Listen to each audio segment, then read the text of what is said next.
For some people who grew up in the 1970s, silence was learned, not chosen. They explained themselves once, then again, and nothing changed. Understanding didn't follow clarity, so they stopped speaking, not from anger, but from recognition. In a world that valued endurance over explanation, silence felt efficient, cleaner than repeating yourself, safer than being misunderstood. People who grew up in the 1970s were shaped by an environment where emotional explanation was rarely encouraged.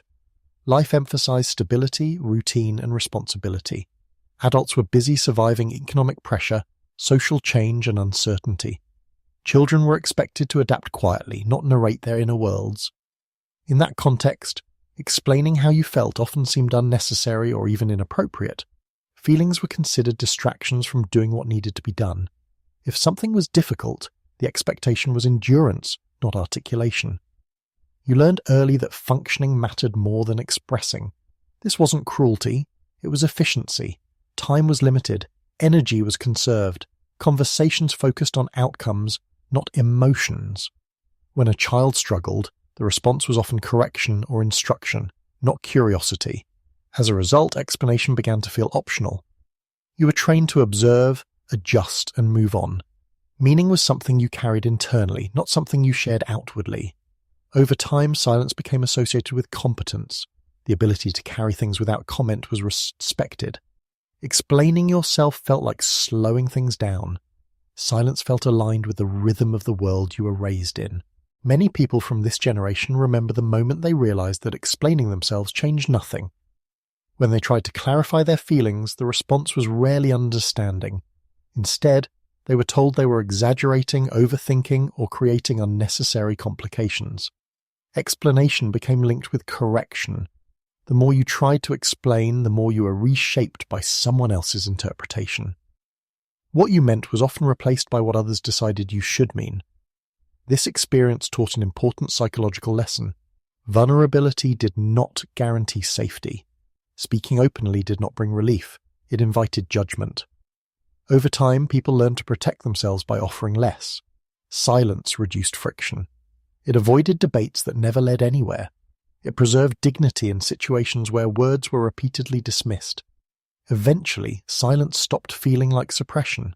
It felt like clarity, a way to remain intact when explanation only led to erosion. What looked like withdrawal from the outside was often a calculated response, not disengagement, but self-preservation. A quiet decision to stop offering meaning to spaces that never truly received it. Silence, for many who grew up in the 1970s, was never accidental. It was learned through repetition. Each time explanation led to misunderstanding, silence proved safer. Say-in. This silence was not withdrawal from the world, it was a way of staying intact within it. By limiting what they shared, people retained control over how much of themselves others could access. Silence became a filter, not a void. Choosing silence allowed emotions to remain unaltered by external interpretation. Feelings stayed personal, unedited, and unnegotiated. Over time, this strategy became automatic. When situations felt emotionally unsafe or unreceptive, silence activated immediately. It required no conscious decision. It was simp. What outsiders often mistook for distance or indifference was actually careful self-management. Silence functioned as armor, light enough to carry daily, strong enough to, when explanation feels unsafe, meaning doesn't disappear, it moves inward. People begin to process experiences privately, turning thoughts over internally rather than sharing them aloud. Decisions are made quietly. Reactions are measured before they surface. This internalization creates a strong inner framework. Individuals develop clarity about what they feel and what they value, even if they rarely verbalize it. Their sense of direction comes from within rather than from external feedback. However, this inward orientation also creates distance.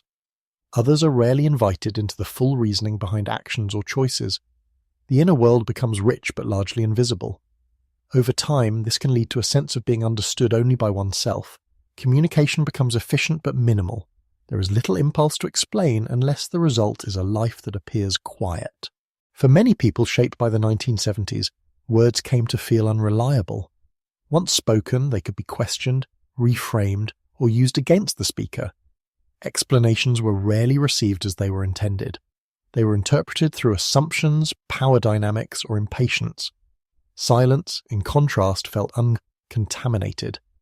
It could not be misquoted or corrected. It carried no obligation to defend or justify. In silence, meaning remained whole. This created a quiet association between honesty and restraint.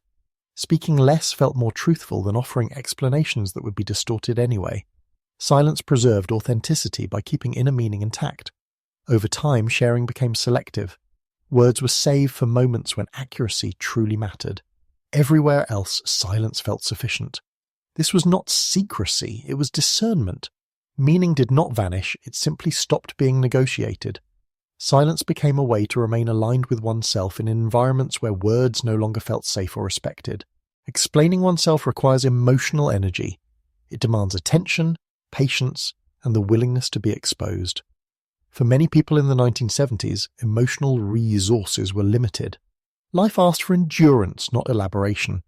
As a result, people learned to ration expression. They spoke only when consequences were real or unavoidable. Every explanation carried a cost, and unnecessary spending felt risky. Silence became an economical choice. It conserved emotional energy for survival, responsibility, and stability. Speaking was reserved for situations that truly required it. However, this economy had consequences. Over time, even safe spaces could feel undeserving of explanation. The habit of silence spread beyond its original purpose. What began as efficiency slowly became default. The voice remained intact but unused, not lost, simply stored away. This emotional restraint kept people functioning, but it also narrowed the range of connection. Silence protected energy, yet quietly reduced how much of the inner self could be shared. As adults, many people shaped by this early silence communicate with precision rather than abundance. They choose words carefully, often using fewer than expected. Their speech is direct, efficient, and rarely ornamental. They avoid over-explaining not because they lack depth, but because they learned that excess explanation invites distortion. In conversations, they listen more than they speak. When they do speak, it is usually after internal clarity has already been reached. There is little need to think aloud. Decisions are presented as conclusions, not processes. This communication style is often misunderstood. Others may perceive them as distant, reserved, or emotionally unavailable. In reality, these individuals are deeply self-contained. Their silence reflects discipline, not absence. They are comfortable with pauses. They do not rush to fill space with reassurance or justification. For them, silence is part of communication, not a failure of it. What appears minimal on the surface is supported by extensive inner processing. Their words are few because much has already happened internally. Silence, however, is rarely interpreted accurately by others. Many people assume it signals agreement, indifference, or a lack of thought. For those who rely on verbal affirmation, silence can feel unsettling or dismissive. Yet for individuals shaped by this pattern, silence often marks a boundary. It is a quiet signal that explanation is not being offered in this space. The boundary is not announced or defended. It is simply enacted through restraint. This can create tension in relationships. Others may push for clarification, assuming silence hides confusion or avoidance. In response, the silent individual may retreat further, reinforcing the boundary rather than explaining it. The misunderstanding is mutual. One side sees silence as absence, the other experiences it as protection. Over time, these unspoken boundaries shape interactions. Conversations remain polite, functional, and contained. Depth is possible, but only where silence is respected rather than challenged. When you rarely explain yourself, you also rarely experience being fully understood. Others may know your actions, your routines, even your reliability, but not the reasoning beneath them. Relationships function, but they remain partial. Connection exists, yet it stops short of intimacy. Conversations stay on the surface not because depth is unavailable, but because access is limited.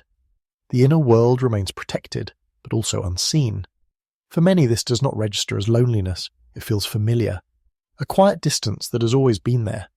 Being not fully known becomes normal, even comfortable. Yet over time, a subtle cost emerges. Moments arise when understanding would matter, not for validation, but for resonance.